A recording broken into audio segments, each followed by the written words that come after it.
Phenomenological research sets out to describe the particularity of people's experiences. My own research has been mostly concerned with understanding the lived experience of sexual identities. A particularly interesting study that I conducted was concerned with understanding the expectations of young gay men for parenthood. As a gay man coming out some years ago, I recall automatically assuming that I'd not be able to have children of my own or give my parents grandchildren. I was interested in exploring whether there was a new story about parenthood and the possibility of this for young gay men. This led me to conduct a study designed to investigate the hopes and fears of young gay men about becoming parents themselves. We set out basically to conduct kind of fairly in-depth interviews with sort of 20 young gay men who didn't have children but had something to say about the topic. Hi, James. We recruited from a number of different sources. We had flyers that we put around various venues, directly approached youth groups in the area, university groups and other people that we knew. We basically were trying to find kind of as many young gay men as we could who were willing to volunteer, that didn't already have children through whatever means, and that had some wish to take part and talk about the topic. And you had some very definite ideas about it. It meant that sometimes we were interviewing them in my office at the university, or we'd go to their homes, whatever was most appropriate for them and they felt most comfortable with. Through here? Yep. Would you like a drink of anything?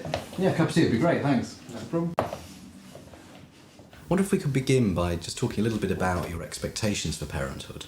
And in particular, I'm interested in whether you've ever imagined becoming a parent at some point in the future. I have, certainly. 5 years ago, before I came out as a gay man, I was in a relationship with a woman, and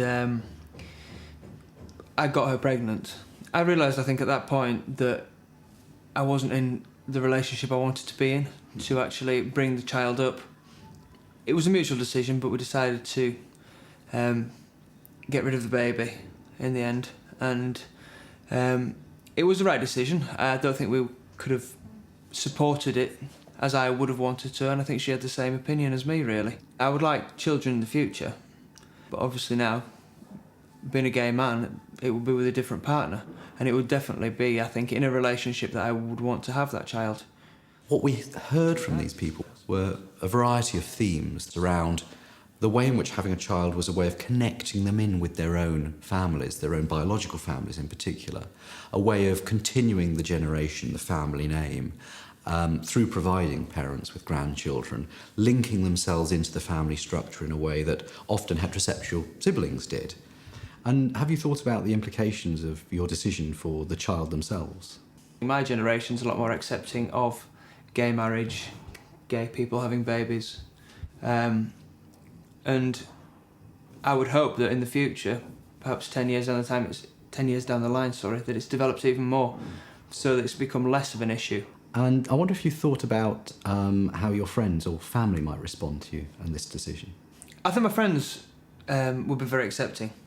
My parents would like grandchildren, definitely, and wanting children myself, I think it'd be a good thing for them and it'd be a good thing for me. There was often an emphasis on quite traditional notions of families, of needing to be in a couple before having children was actually quite a common theme, and wanting to be kind of a fairly traditional family where the child had lots of love and affection and support.